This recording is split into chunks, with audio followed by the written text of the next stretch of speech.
కలువరి కీర్తనల పుస్తకం 23వ అధ్యాయంలో ఎలా ఉంటుంది అంటే, జాగ్రత్తగా వినండి. ఇది మీ బైబిల్లో ఉంటుందో లేదో తెలియదు కానీ కలువరి కీర్తనల పుస్తకంలో ఇలా ఉంటుంది. డాష్ నా కాపరి, నాకు ఏమీ తెలియదు, పచ్చనొట్ల కోసం ఆయన నన్ను పీడిస్తుంటాడు, శాంతికరమైన శాపములతో నన్ను హింసిస్తూ ఉంటాడు, నా ధనమునకు ఆయన కనిపెట్టుకో ఉంటాడు, నా దశమ భాగమును బట్టి నూనె బాటిళ్లతో నన్ను వంచుతూ ఉంటాడు, కాజేసిన భూముల్లో ఆయన నివసించును కనుక ఏ అపాయానికి భయపడు, బౌన్సర్లు ఆయనకు తోడైంది, నీ క్రెడిట్ కార్డులు పేటిఎం ఆయన ఆదరించు, స్మార్ట్ ఫోన్లో సెల్ఫీల ఎదుట ఆయన నాకు భోజనము సిద్ధపరచు, ఎపిసోడ్ స్పాన్సర్షిప్ తో నా తల ముంచి ఉన్నావు, నా జేబు ఖాళీ అయి ఉన్నది. ఏంటి చాలా మంది కనెక్ట్ అవుతున్నారు.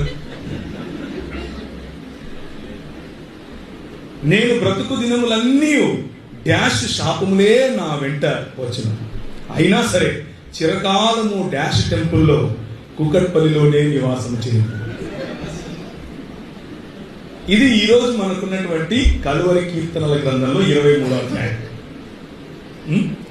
అయితే దీనికి ఒక దాన్ని ఏమంటారు, వ్యాపార ప్రకటన కూడా ఉంది, లేదా వాణిజ్య ప్రకటన.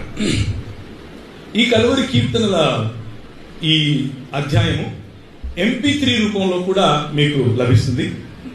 దీని వెల కేవలం ₹5. అయితే ఈ ₹5 ఉన్నటువంటి MP3 మీరు ₹9,999 ఉన్న స్మార్ట్ ఫోన్లో మాత్రమే దైవజనుడు చేతుల నుంచి ప్రార్థించి ఇస్తాడు. అది మీరు కొనుక్కోగలరు.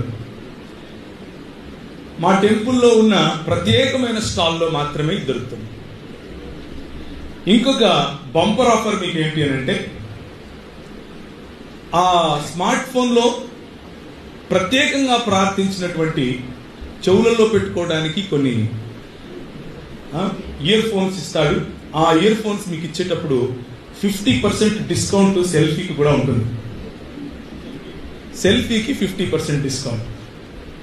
కేవలం ₹10,000 మీరు మా ప్రోగ్రామ్కి ఇస్తే చాలు, 50% డిస్కౌంట్తో మీకు ఫోటో కూడా ఇస్తాం. ఇది మిషనరీ కాదు, ఇది మిషనరీ కాదు. పొరపాటున అలాంటిది మిషనరీ అని అనుకుండేది. మిషనరీ అంటే దేవుని రాజ్యమును స్థాపించడానికి, దేవుని యొక్క చిత్తమును తెలుసుకుని పనిచేయటానికి వచ్చినటువంటి వ్యక్తి, తన జీవితాన్ని పానార్పణముగా పోసే వ్యక్తి, అవతలి వారి జీవితాలను పిండుకొని తీసే వ్యక్తి కాదు.